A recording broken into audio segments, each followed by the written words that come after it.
It was a warm summer night when four friends, Alex, Ben, Casey, and Danny, decided to take a drive through the countryside. They had all grown up in the city and wanted to explore the rural areas. They talked and laughed as they drove, enjoying the fresh air and the open road. As they drove along a deserted stretch of road, they saw a figure on the side of the road. It was a woman, holding her thumb out, asking for a ride. They hesitated at first, but eventually decided to pull over and give her a lift. The woman climbed into the back seat and introduced herself as Emily. She was friendly, and they all chatted for a while, getting to know each other. But as the night wore on, Emily began to act strangely. Her eyes seemed to glaze over, and she spoke in a hushed tone, as if she was trying to tell them something important. At first, the friends didn't think anything of it. They assumed she was just tired. But as the night went on, Emily's behavior became more and more bizarre. She would stare out the window for long periods of time, not saying a word, and then suddenly she would start talking incoherently about death and danger.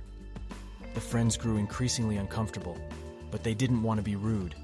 They tried to make light of the situation, laughing nervously and making jokes, but the tension in the car was palpable. As they drove along, Emily suddenly pointed to a dirt road up ahead. "Turn here," she said, her voice low and urgent. The friends looked at each other, unsure of what to do. But something in Emily's tone made them uneasy. They reluctantly turned onto the dirt road, the car bouncing and jolting as they drove. As they drove deeper into the woods, Emily became more and more agitated. She kept pointing to the trees, as if she was trying to tell them something. Suddenly, they saw something, a flash of light, up ahead. They sped towards it, their hearts racing.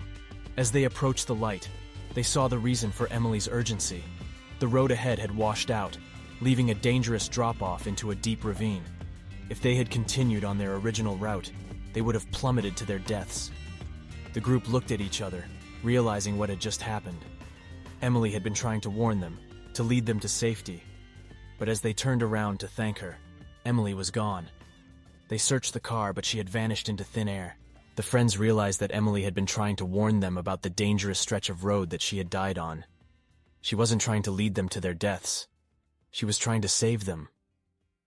Over the next few days, strange things began to happen to each of the friends. They would wake up in the middle of the night, feeling as if they were being watched. They would hear strange noises, like footsteps and whispers, even when no one else was around. The friends made another road trip, and as they reached the outskirts of the city, they noticed a car that had been following them for a while.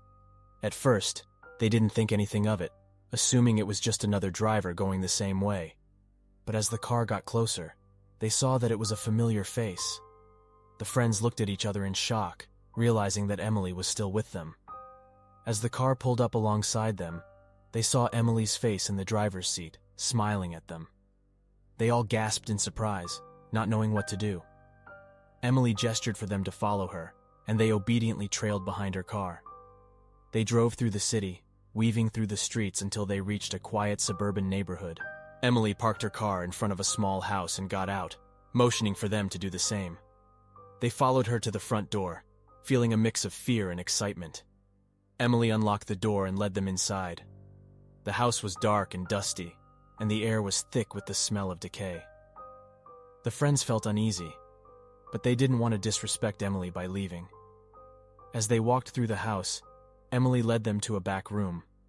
Inside was a small box, covered in dust and cobwebs. Emily gestured for them to open it.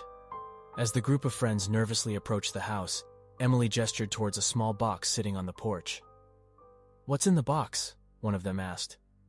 Emily's eyes darkened as she explained, "It's photos of all of you, but not as you are now, as you were before you died."